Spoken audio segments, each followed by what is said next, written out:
Thank you for that wonderful beginning and beautiful music of this lovely morning. Good morning. Welcome to the Unitarian Universalist Fellowship of Door County. We gather to worship, our hearts alive with hope that here we will be truly seen, that here we will be welcomed into the garden of this community where the simple and the elegant, the fluted and frilled, the shy and dramatic complement one another and are treasured. May we know that here, each contributes in their own way to the beauty of the whole. Come, let us worship together, all genders, sexualities, politics, the clappers and the non-clappers, progressive or conservative. May we root ourselves in the values of this faith, compassion and courage, transcendence and justice, and transformation. I'm Donna Johnson, your service leader this morning. Please take a moment to silence any noise-making devices, cell phones, other things. On behalf of the fellowship, I extend a special welcome to any visitors who may be with us today. And it is our custom to ask our visitors to introduce themselves. And so if you are feeling comfortable, I'd ask anyone who is willing to stand together as a group. You won't feel so lonely then. And introduce yourselves and maybe give your name, where you're from, and maybe a little bit about what brought you here today. So let's start over here. Yes, please. Janet Beecher. I'm from Highland Park, Illinois, and attended Deerfield Unitarian Church. Welcome. I'm Karen Sandmeyer. I am the eldest daughter of Ruth and Pete Pruitt.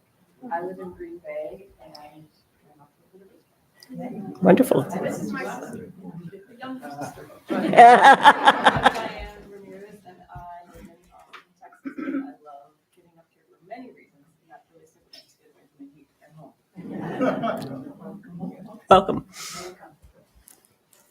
Oh, okay. Oh, okay. This is my sister Becky Johnson from Asheville, North Carolina. She's been up here for a week. Wonderful. Welcome. I'm James Traeger from Pacific, Missouri, which is an exurb of St. Louis. And this is my second annual visit here. My wife and I come up here every year for the Clean Air Painter event. She's a painter. I'm a biologist.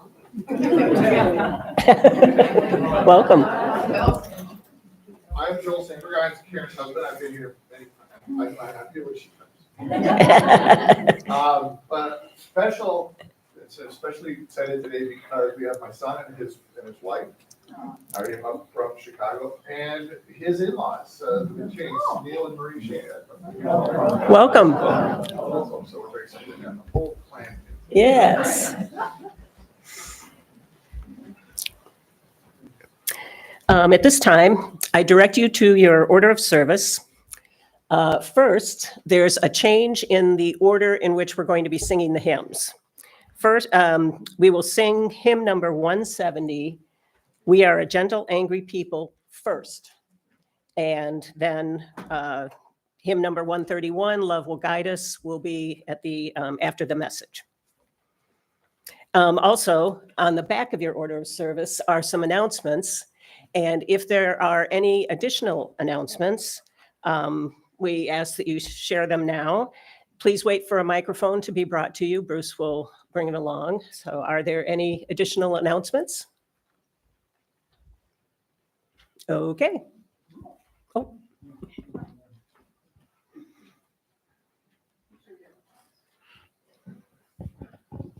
Hi, good morning. My name is Jane Wise, and I'm here because it's a great day, and it's a great day partly because it's third Sunday of our fiscal year, our first third Sunday today.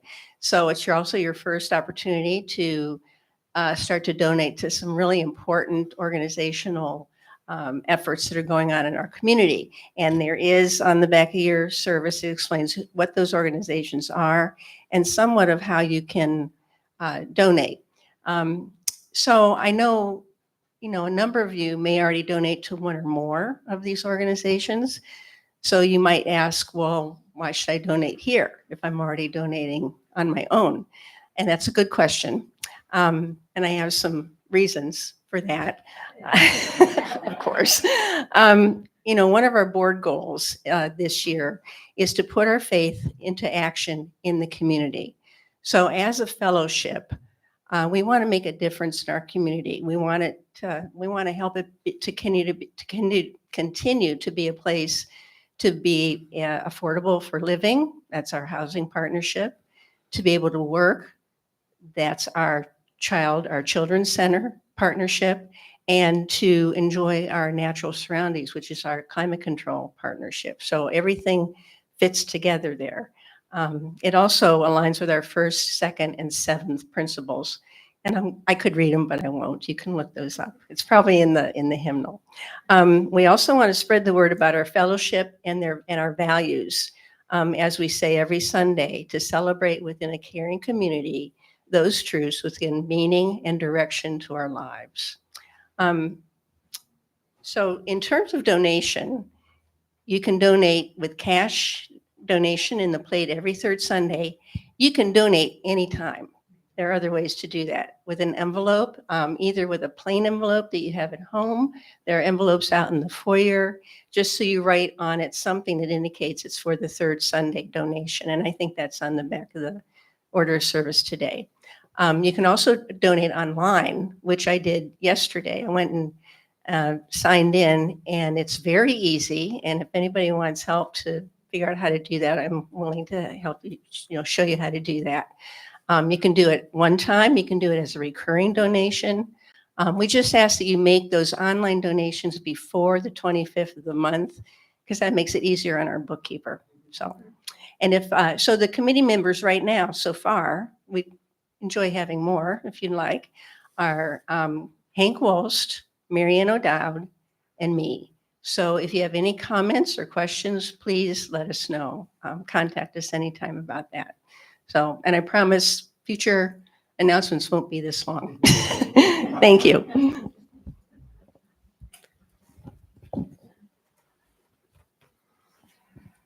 Okay, thank you.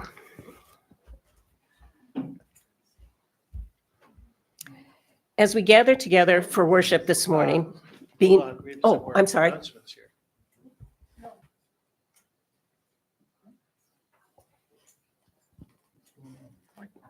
Announcements.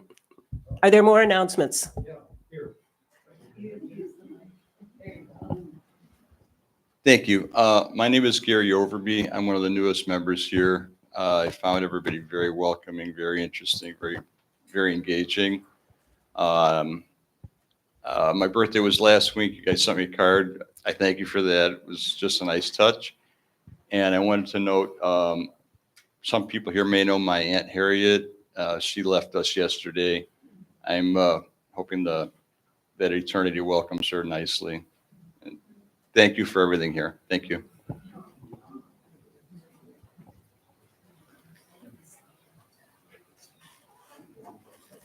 Okay, thank you. As we gather together for worship this morning, being both near and far, we light our chalice as we do each week. It is a symbol of our faith. May its light be a beacon of hope for the many, those who feel lost, those who feel threat, those who feel tired, those who are uncertain.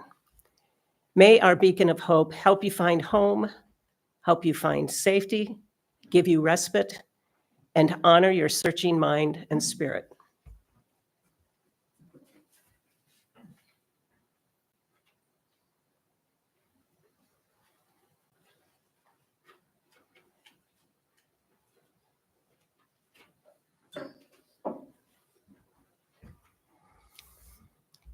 We unite in our differences in background and belief.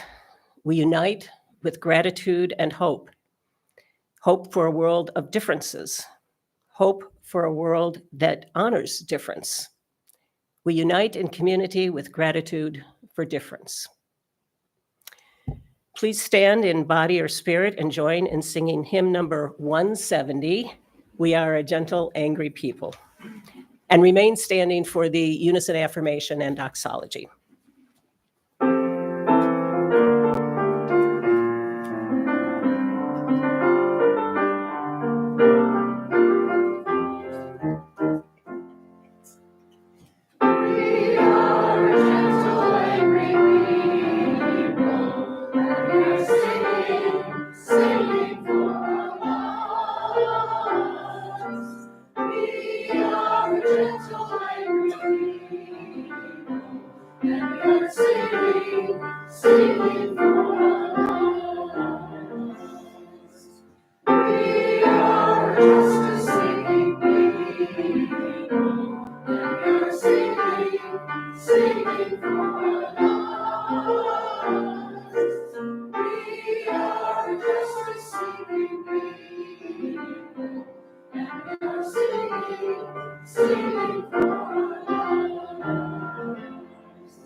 We gather together to seek knowledge and wisdom, to explore freely the vast reaches of mind and spirit, to celebrate within a caring community those truths, ancient and modern, which give meaning and direction to our lives.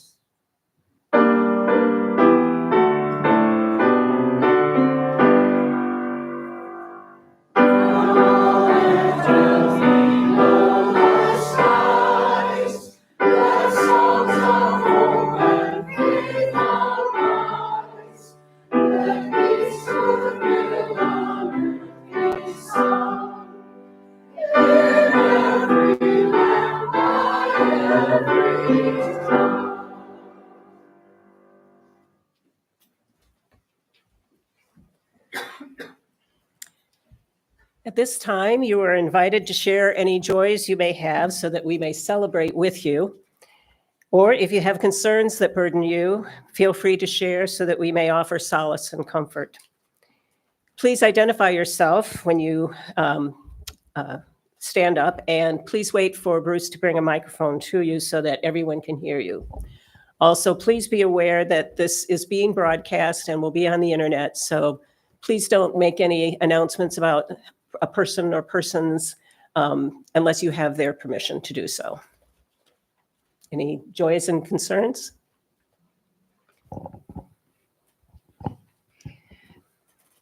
Yesterday, Jay and I celebrated our 56th wedding anniversary, so that's a joy. Congratulations.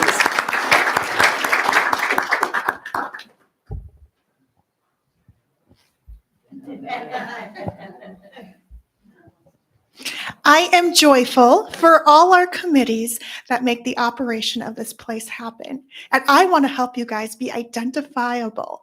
So we have fancy little stickers that you can put on your name tag if you're a part of a committee.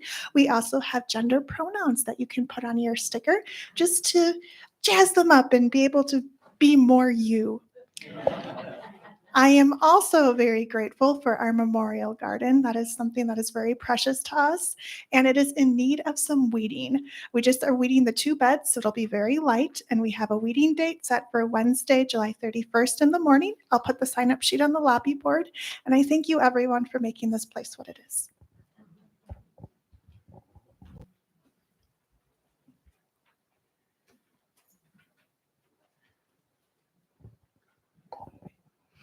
And I am grateful for being here to see all your beautiful faces.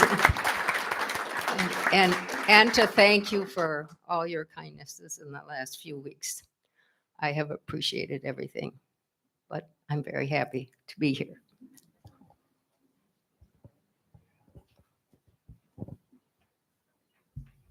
Okay, thank you. We will now collect the offering.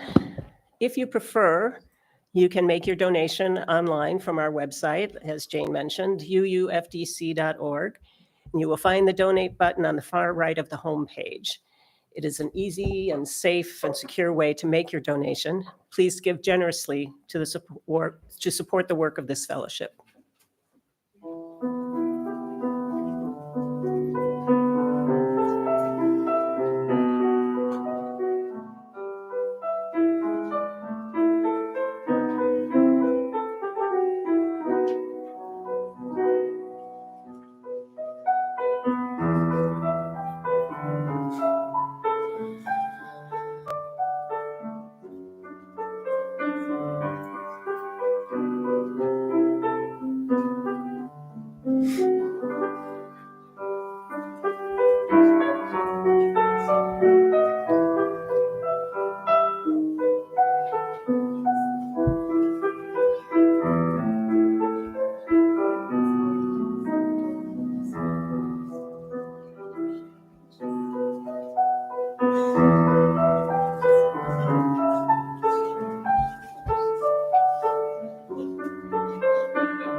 I am delighted to welcome back the Reverend Karen Sandberg.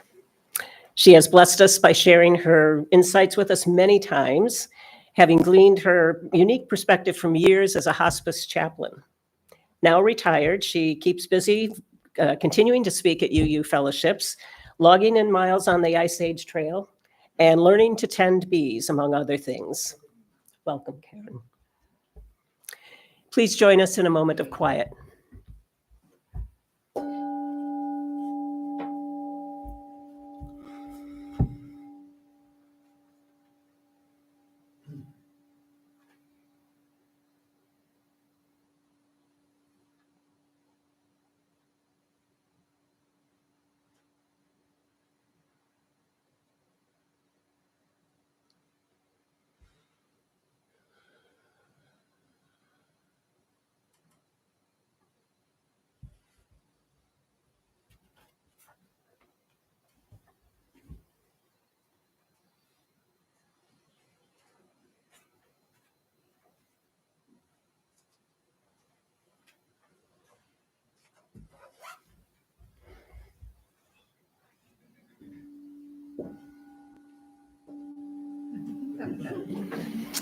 Each fellowship has a different kind of bowl, and there's kind of a trick to hitting them, right?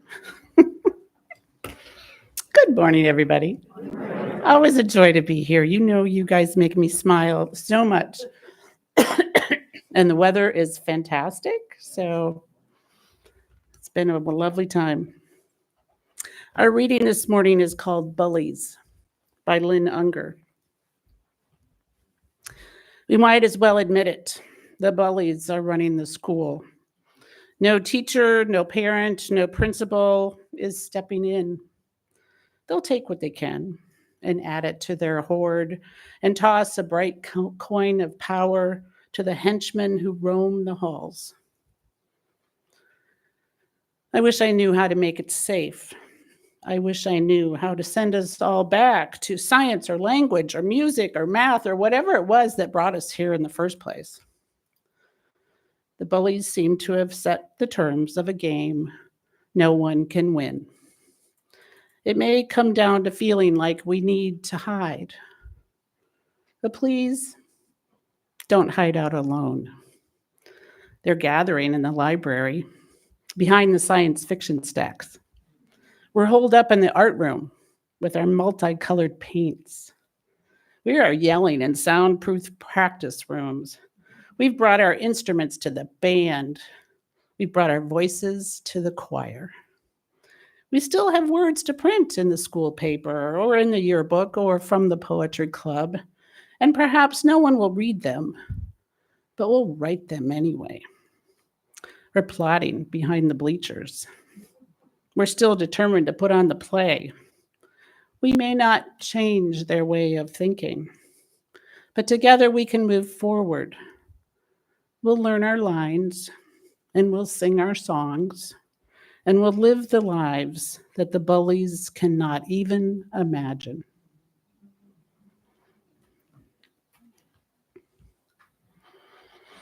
So I always seem to come to you here in Door County to sort out my own way of seeing and being in this world. And I'm not sure why I come to you to do that, but I do. Maybe it's because you always seem to welcome my musings and my wrestlings with open arms and big hugs. Maybe it's because you feel safe enough with me and within these walls to respectfully question my thoughts, push back on my words when they don't naturally match up with yours. And that's what humans are meant to do, isn't it? Thank you for that gift of constant grace. So today I do the same. Today I lay before you my worries about tomorrow, next month, November, and the things that may fall down or be lifted up in our country. So many worries. I worry about being able to breathe each day and to rise up out of my bed and look for ways to find hope within despair. And it feels like despair, doesn't it? Despair is when a number of emotions come together. It's a feeling of hopelessness, a feeling of helplessness, a loss of control. It's when things that used to work no longer do, and what made sense no longer makes sense. Places of worship have forever been where we go to find connection and meaning, to find some sort of collective peace within a liturgy or a common prayer. Words said together with one voice can give us all a sense of hope, a sense of connection. Many of you come from faith traditions that recited those types of prayer every Sunday. I used to be a hospice chaplain, and I probably prayed the Lord's Prayer about 5 to 8 times a day with many of my patients who were Catholic or of Protestant faith. I grew up Lutheran. I knew those words. I'd been taught them early on in Sunday school with juice and a cookie and one of those gold star stickers on a chart. That was my reward. But as an adult, and later as I found Unitarian Universalism, those words got stuck in my throat.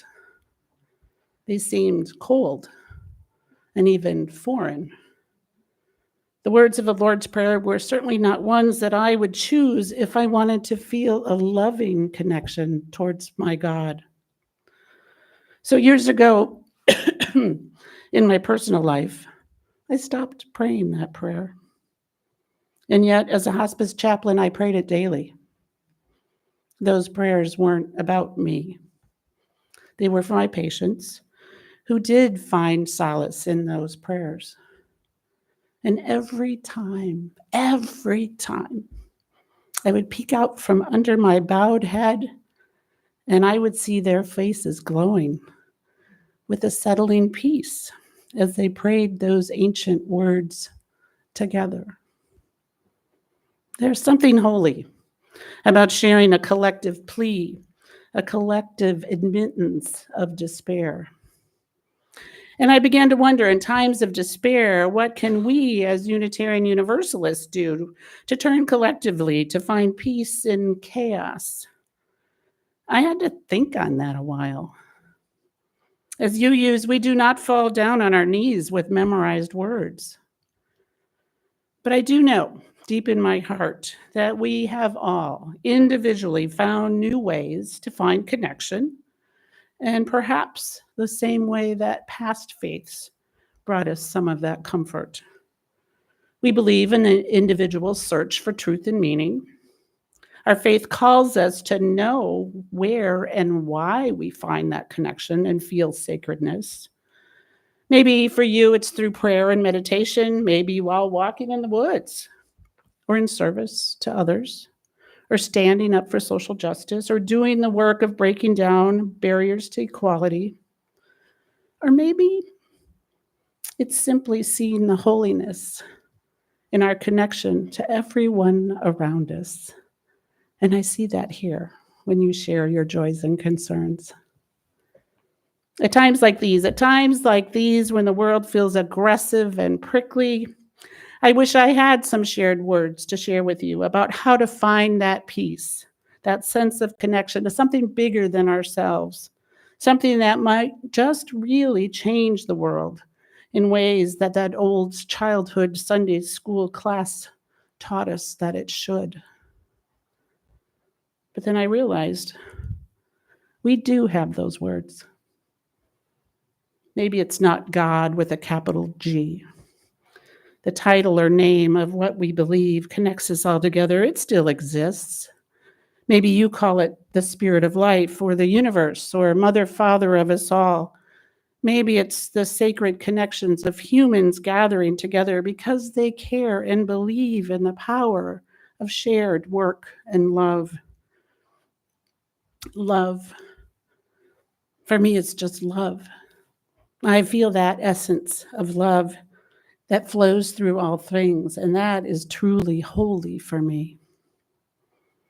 And then I realized that maybe the shared prayer we can offer during these trying times is love. Simply loving, fiercely loving our country, fiercely loving democracy and each other, and loving those who are also difficult to love. Love is the prayer I need to offer. Love is the prayer we can collectively offer together for our tattered world. Excuse me. We can collectively fall to our knees during these chaotic times with love. We can rise from our knees and act with love, serving one another in our community with love at our core. And then it hit me. I saw that if we keep love at our core, that is how we can cultivate hope for tomorrow, next week, next month, in November, next year. We need to keep our shared concept of loving one another at the center of what we are doing, especially when it comes to social justice work or volunteering for candidates or for agencies in Door County, helping others to make the world a better place.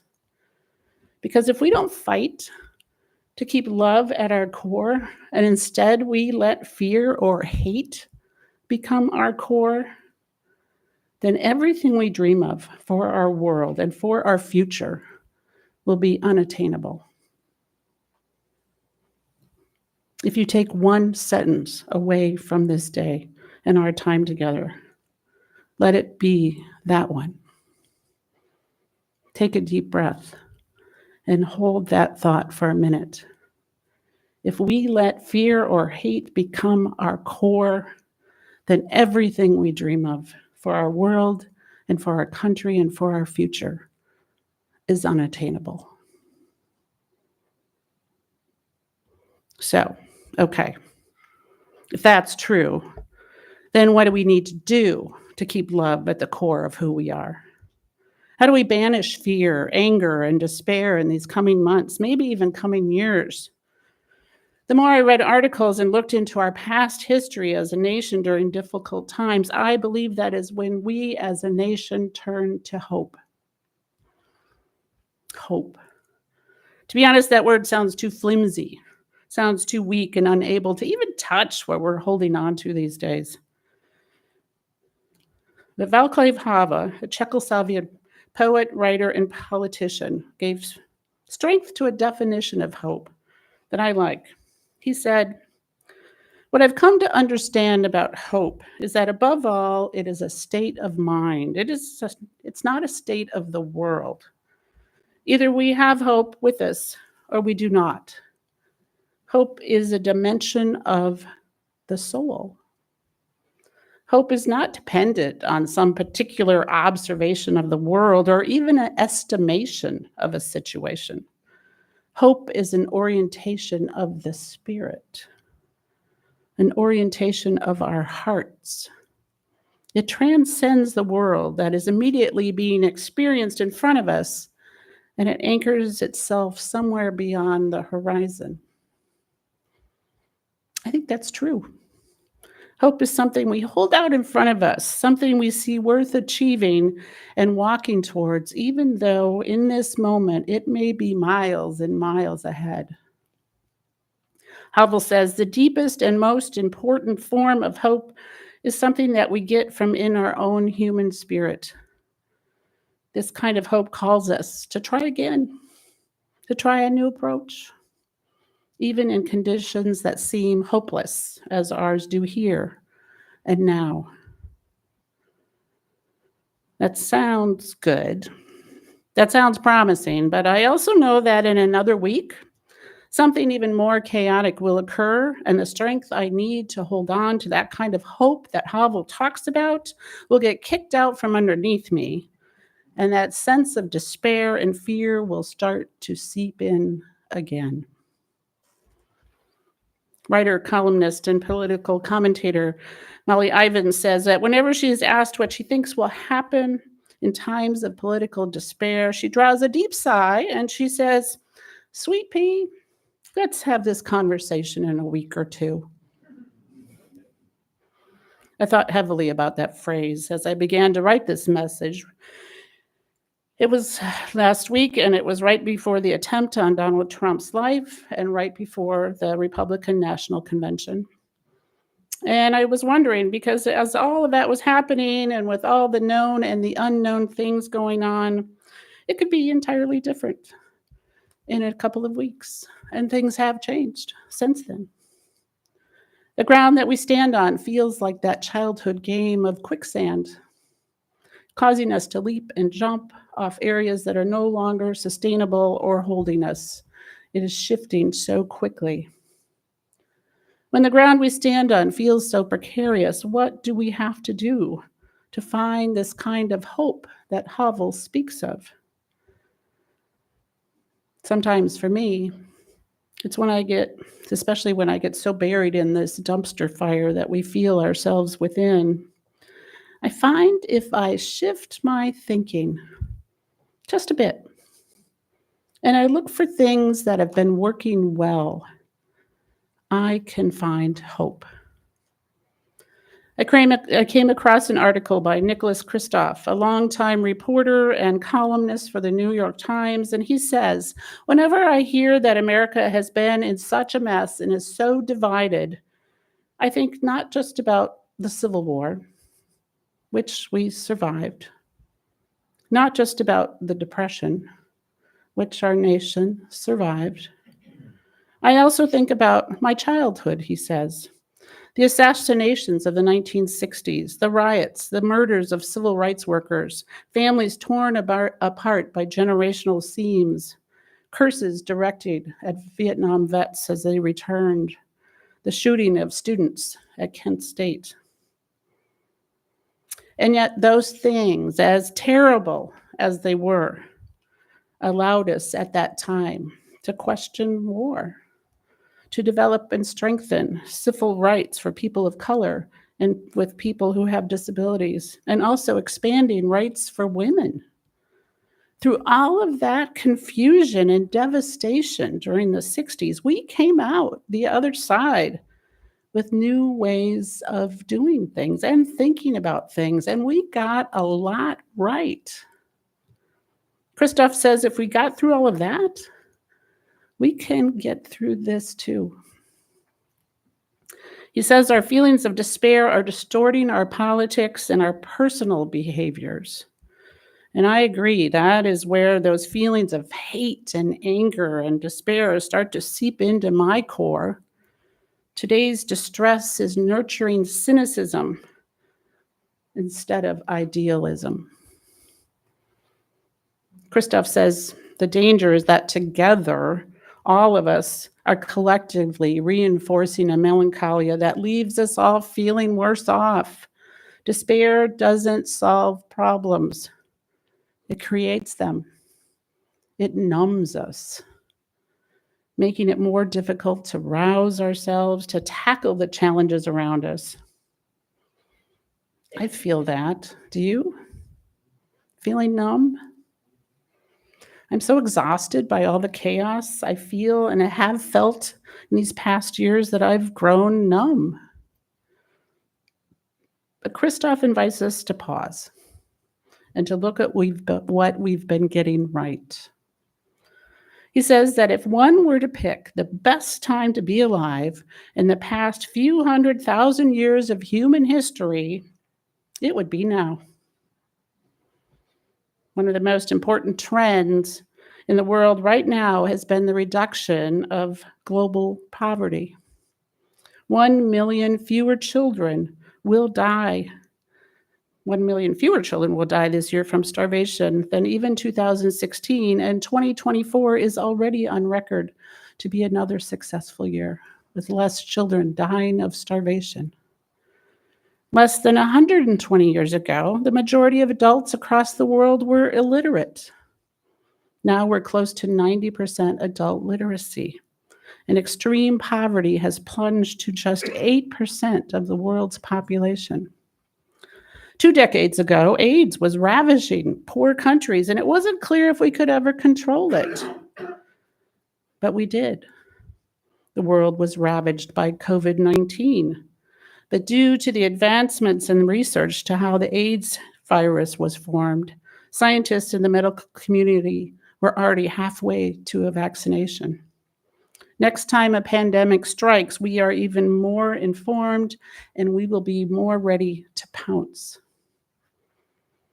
Christoph says the world in our lifetime has seen the greatest improvement in human wellness that we have ever known since the beginning of our species. That's pretty impressive. These advancements give me hope. These advancements show me that when we work together as scientists and doctors and people who care about others, anything is possible. And know this, despite whoever steps into the White House next year, those folks will continue their work to seek advancements and solutions to make the world a better place. And if they can do it, so can we. I love how in her reading by Lynn Unger, she acknowledged those feelings of wanting to hide. And then she encouraged us not to hide alone. Her analogy of the challenges and dynamics of navigating high school cliques and stereotypical bullies was brilliant. Bring your instruments to the band room. Bring your voices to the choir. Write the words that need to be said in the student paper and the yearbook. Join us as we plan to meet behind the bleachers and the library stacks. At times like this, we need each other. It helps us to know we are not alone and that others are there working to keep love at their core too.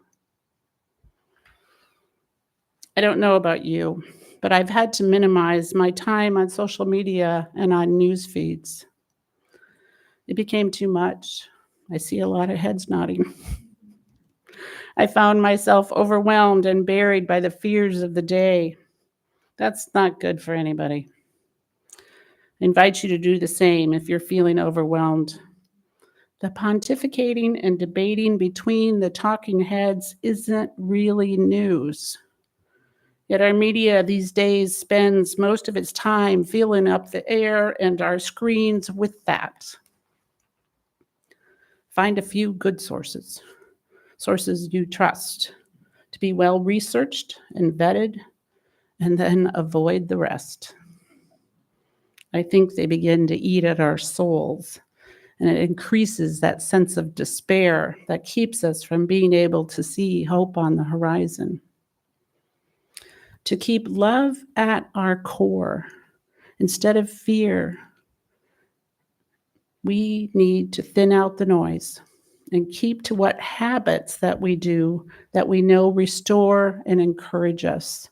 So whatever that means for you, make sure you're doing those things. It's important too that we maintain perspective. We are in this for the long haul. And if you even look back during the civil rights movement, our denomination and our members saw that to be true. Change takes time. Change even takes steps backwards at times as we reset our course. There are so many issues and needs that we have yet to resolve, but I also believe that we will. Writer Robert Hubble says daily wins and losses are less meaningful over time. He tells us to measure by years rather than by 4-hour news cycles. I found now that I've quieted my news feeds and social media that things will explode one day and then suddenly they're forgotten the next. So much of it is just noise and fury. To keep love at our core and to keep our eyes on the horizon where hope exists, we need not to allow the media to twist us up in its seductive and sticky web.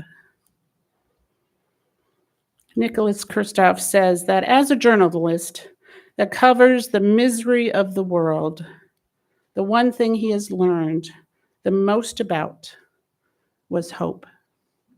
Both the reasons to have hope, but also for the need for hope. His decades of reporting have taught him this: to first be careful of betting on democracy in the short run, and second, to never bet against it in the long run.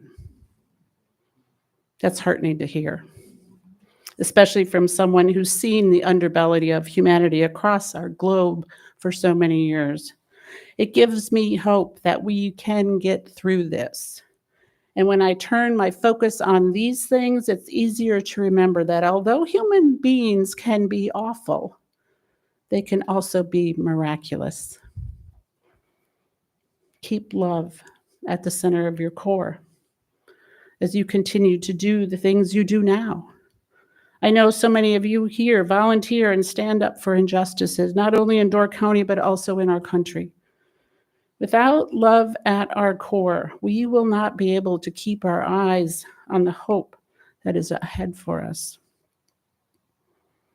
We will come out of the other side stronger, smarter, and better people. Our nation has done it before, during times when folks thought we would never repair from it. But we did.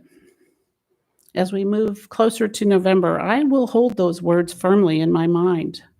To be careful of betting on democracy in the short term, but then to trust as a nation that we should never bet against democracy in the long run. I end with a reading from John Rodell. When the world goes mad, become wildly kind. Show love to everyone, everyone, everyone, everyone.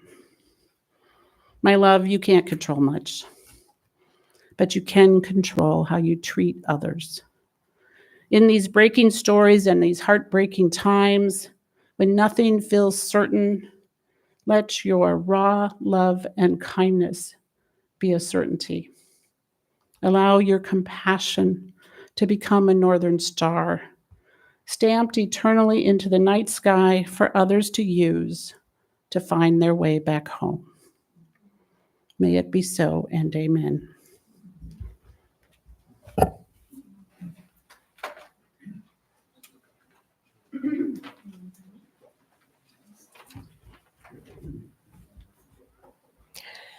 I hope you will join us in the gathering room across the lobby for coffee, tea, and fellowship following the service. After approximately 15 minutes, a chime will sound and signaling the start of the talkback with Karen back in this area of the sanctuary. And now may we go forth in the certainty of faith, in the knowledge of love, and in the vision of hope. And in our going, may we be blessed with all good things on this day and forevermore. We extinguish this chalice flame, daring to carry forward the vision of this faith, that freedom, reason, and justice will one day prevail in this nation and across the earth. May it be so. I do that every time, don't I?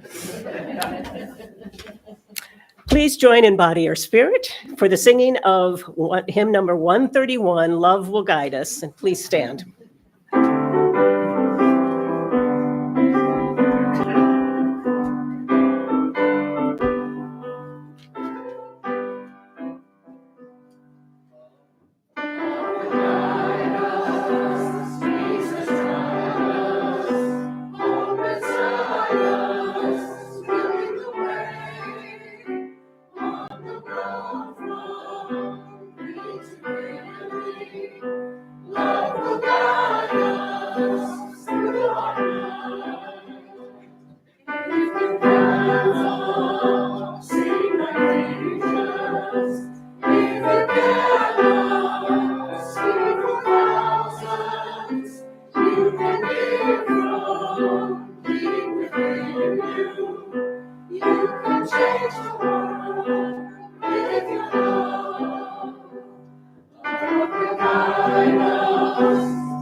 you.